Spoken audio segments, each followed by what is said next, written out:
അപ്പോൾ ഫ്രണ്ട്സ്, നമ്മളിന്ന് പാത്രിയോത്ത് പാർക്കിലെത്തിയിരിക്കുകയാണ്. ഇവിടെ ഒരുപാട് ടൂറിസ്റ്റുകൾ വരാറുണ്ട്. നിങ്ങൾക്ക് വിശാലമായ പാർക്കിംഗ് സൗകര്യങ്ങളൊക്കെ ഇവിടെയുണ്ട്. ഇത് ശരിക്കും പറഞ്ഞാൽ സെക്കൻഡ് വേൾഡ് വാർ മരിച്ചവർക്ക് വേണ്ടിയിട്ടുള്ള മെമ്മറിക്ക് വേണ്ടി പണി കഴിപ്പിച്ച, അതായത് പുതിയതായിട്ട് പണി കഴിപ്പിച്ചതാണ്. 2020 ഇതിൻ്റെ ഫുൾ സ്ട്രക്ചർ പൂർത്തിയായിരിക്കുന്നത്. അപ്പോൾ മോസ്കോയിൽ നിന്ന് ഏകദേശം 70 കിലോമീറ്ററോളം ദൂരെയാണ് ഈ പാത്രിയോത്ത് പാർക്കുള്ളത്. അപ്പോൾ ഇവിടെ വരുന്നവർക്ക് എല്ലാവർക്കും വളരെ നല്ലൊരു അനുഭവമായിരിക്കും പാത്രിയോത്ത് പാർക്കിൽ വരിക എന്ന് പറഞ്ഞാൽ. കാരണം സെക്കൻഡ് വേൾഡ് വാറിൽ എന്തൊക്കെ ഉണ്ടായി അത് മുഴുവൻ ഒരൊറ്റ പാർക്കിൽ ഉൾക്കൊള്ളിച്ചുകൊണ്ട് ഒരൊറ്റ സ്ഥലത്ത് ആണ് നമുക്കിത് മുഴുവൻ കാണാൻ സാധിക്കുന്നത്. അതുപോലെ തന്നെ ഇവിടുത്തെ മിലിറ്ററി എക്യുപ്മെൻറ്റ്സ്, ആർമി എക്യുപ്മെൻറ്റ്സ് എല്ലാം നമുക്ക് ഒറിജിനലായിട്ട് കാണാൻ പറ്റും. അതുകൊണ്ട് സൗദിയിൽ നിന്ന് വന്ന എൻ്റെ ഫ്രണ്ട്സുമായിട്ട് ഞാൻ ഇവിടെ വന്നിരിക്കുകയാണ്. എല്ലാവരും കാണുക. Нижний Новгород. Нижний Новгород. Это если ехать на авиационном Горьковском заводе в Нижнем Новгороде, стал делать его в 1981 году и делали его по 1994 год. Значит, размах крыльев, вот крылья, будет 31. Крылья, да, крылья. Будет 13,46 это метра. Длина самолета. He says it can travel up to 3,100 kilometer, right? Yeah. And it has carry weight of bomb. 9,000. Yeah, 9,000 kilo. Дальность на одной заправке 3300 километров. Одна заправка. Вот, Yeah. Петроль один Yeah, и it все. can up to a height of 21,500 meter. Вот отсюда, от метра и до 30 тысяч. Yeah, can be also come down. Yeah. വേൾഡിലുള്ള ഒരു രാജ്യങ്ങളിലും ഇതുപോലെ ഒറിജിനലായിട്ടുള്ള സാധനങ്ങൾ വെച്ചിട്ട് ഉള്ള ഒരു exhibition എവിടെയും ഇല്ലെന്നാണ് എൻ്റെ അറിവ്. ഇനി അഥവാ ഉണ്ടെങ്കിൽ നിങ്ങൾ ഏതെങ്കിലുമൊക്കെ രാജ്യത്തെ മലയാളികളായിട്ടുള്ള നിങ്ങൾ ഇങ്ങനെയുള്ള എക്സിബിഷന് പോയിട്ട് കണ്ടിട്ടുണ്ടെങ്കിൽ കമൻറ്റ് ചെയ്യുക. ഇതാണ് റഷ്യയുടെ ഡിഫൻസ് സിസ്റ്റം.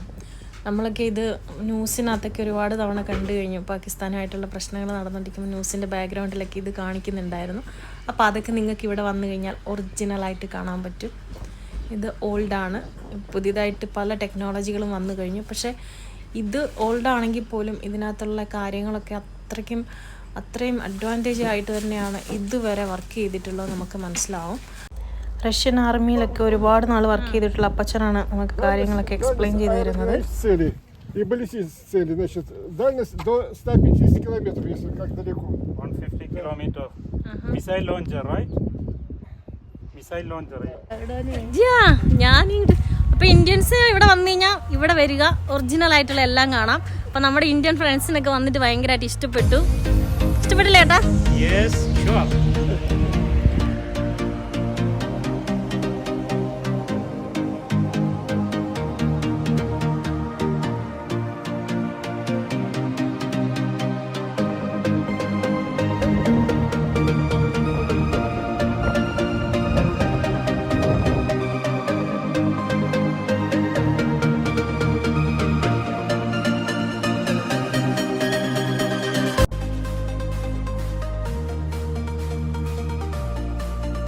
ഇതാണ് റഷ്യയുടെ പ്രോട്ടോൺ എന്ന് പറഞ്ഞ റോക്കറ്റ്. അതെല്ലാം നമുക്ക് ഇവിടെ വന്നു കഴിഞ്ഞാൽ കാണാൻ പറ്റും, നേരിട്ട് തൊട്ട് നോക്കാൻ പറ്റും. 1965 ഈ റോക്കറ്റ് ആദ്യമായിട്ട് വിട്ടത്. This fighter will be attached with these small missiles and should be placed underside. And this one is special. Once it is under the water, it will travel alone by its own energy, and it will reach the site and explore. Have a nice day. Bye bye. Это 2000 метров в секунду. 2,800 meters. Километр в час, это очень много. Метр в секунду. ഇതല്ലല്ലോ. കൊച്ചാൺകുട്ടികൾക്കും മുതിർന്ന ആളുകൾക്കും ഒക്കെ ഒരുപാട് ഇഷ്ടപ്പെടും ഇങ്ങനെയുള്ള സാധനങ്ങൾ കാണുമ്പോൾ. അവർ ഒരു കൊച്ചു കുട്ടീനെ പോലെ ആവും. ഓരോ സാധനങ്ങൾ ഈ ചേട്ടൻ ഇങ്ങനെ ഓടി നടന്ന് കണ്ടുകൊണ്ടിരിക്കുകയാണ്. എൻ്റെ ഫിറ്റിങ്സ് നോക്കുന്നു, അതിൻ്റെ എവിടെയൊക്കെ എന്തൊക്കെ ഉണ്ടെന്ന് നോക്കുന്നു, അങ്ങനെയൊക്കെ. ഇനി ഇത് എന്ന് പറയുന്നത് USSRൻ്റെ സമയത്തുള്ള ഓൾഡ് വണ്ടികളൊക്കെയാണ്. അതും ഇവിടെ ഒറിജിനലായിട്ട് വെച്ചിട്ടുണ്ട്. ഇതൊന്നും ഇവർ നശിപ്പിച്ചിട്ടില്ല. പല മ്യൂസിയങ്ങളിൽ നിന്ന് പിന്നെ ഈ ഒരു മ്യൂസിയം പണിതതിന് ശേഷം എല്ലാം കൂടി ഇങ്ങോട്ട് കൊണ്ട് വെച്ചതാണ് എന്നാണ് എന്നോട് പറഞ്ഞിരിക്കുന്നത്.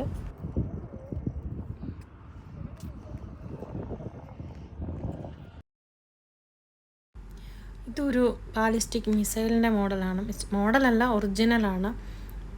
10,000 കിലോമീറ്ററാണ് ഇത് സഞ്ചരിക്കുന്നത്. ഇതൊക്കെ അണ്ടർ വാട്ടർ മിസൈലുകൾ, കാര്യങ്ങളോ, ബോംബ്, അത് ഇത് അങ്ങനെയുള്ള ഒരുപാട് സാധനങ്ങളാണ് ഇവിടെ വെച്ചിരിക്കുന്നത്.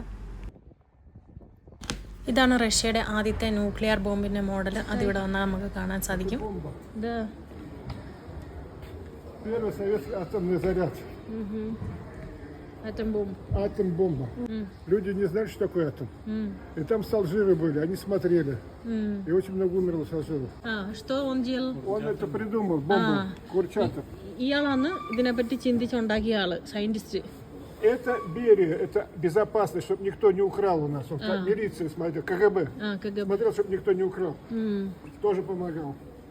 Этот начальник, это спецотдел. അയാളാണ് അതിന്റെ Это സീക്രട്ടുകൾ салжиры, മുഴുവൻ главный സൂക്ഷിച്ചുകൊണ്ടിരുന്ന салжир, который тоже ഒരാളും работал ഇത് в Росетте. എന്താണ് ഒരാള് ഇതിന്റെ ഫോർമുല പിന്നെ അടിച്ചോണ്ട് പോകരുതെന്ന് Вот വിചാരിച്ചു. это вот был друг Сталина.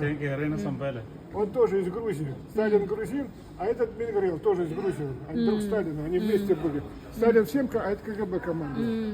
Ну, 49 годы, да. 29. Вот там написано было. 75 лет уже прошло. അപ്പോൾ ഈ ഒരു മ്യൂസിയത്തിന് ഈ ഒരു ഭാഗത്തേക്ക് വന്നു കഴിയുമ്പോൾ റഷ്യയുടെ സ്പേസ് പ്രോജക്റ്റുകളാണ് കാണാൻ പറ്റുന്നത്. അപ്പോൾ എല്ലാ കാര്യങ്ങളും നമുക്കിത് കണ്ട് മനസ്സിലാക്കാൻ പറ്റും. അതൊക്കെ കുട്ടികൾക്കൊക്കെ ഒരുപാട് പ്രയോജനപ്രദമായ രീതിയിലാണ് ഇവരിതൊക്കെ ഉണ്ടാക്കി അതുപോലെ തന്നെ ഇൻഫർമേഷൻസൊക്കെ ആഡ് ചെയ്ത് വെച്ചിരിക്കുന്നത്. ഇതിപ്പോൾ നമ്മളുടെ ചന്ദ്രയാൻ ഒക്കെ പോയപ്പം നമ്മൾ കണ്ട ആ റോബോട്ട് ഒക്കെ അതെങ്ങനെയാണെന്നൊക്കെ, അപ്പോൾ അതിൻ്റെ ആ ഒരു വീലുകളും ആ വീലിലുള്ള എല്ലാ സാധനങ്ങളും ഒരു വലയൊക്കെ പോലെയാണ്. അപ്പോൾ അതൊക്കെ കാണുമ്പോൾ നമുക്ക് ഭയങ്കര അത്ഭുതമാകും, ഇതൊക്കെ എങ്ങനെയൊക്കെയാണെന്നുള്ളത്. കേറിക്കോ ഇരുന്നോ.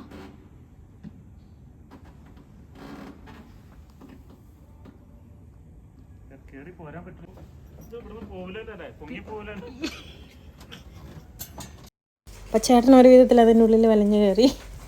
അപ്പോൾ ഇതൊക്കെ ചേട്ടനൊന്ന് എൻജോയ് ചെയ്യാണ്. എങ്ങനെയുണ്ട്?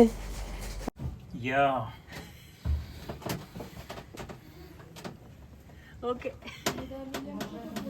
സുനിത വില്യംസ് ഒക്കെ പോകുമ്പോൾ പറയില്ലേ ആൾക്കാർ ഭയങ്കര സുഖത്തിലാണ് പോകുന്നതെന്ന്. ഹായ് ഗേസ്, റഷ്യ സന്ദർശിക്കുന്നവർക്ക് മോസ്കോയിൽ വിസിറ്റ് ചെയ്യാൻ പറ്റിയ ഏറ്റവും ബെസ്റ്റ് ഒരു ഓപ്ഷനാണ് പാട്രിയോട്ടിക് പാർക്ക്. നിങ്ങൾക്ക് റഷ്യൻ ആർമിയുടെ വേൾഡ് വാർ മുതൽ ലേറ്റസ്റ്റ് ആയിട്ടുള്ള missile equipments, space equipments, tankers തുടങ്ങിയ വൈവിധ്യമാർന്ന ഫൈറ്റർ ബോംബേഴ്സ്, എല്ലാവിധ വാർ എക്യുപ്മെൻറ്റ്സും റിയൽ ലൈഫിൽ നിങ്ങൾക്ക് കണ്ട് മനസ്സിലാക്കുവാനും എൻജോയ് ചെയ്യുവാനും ഈ പാർക്ക് വിസിറ്റ് ചെയ്യുക. Please contact Rosie and kids. Thank you. Have a nice day. Bye by.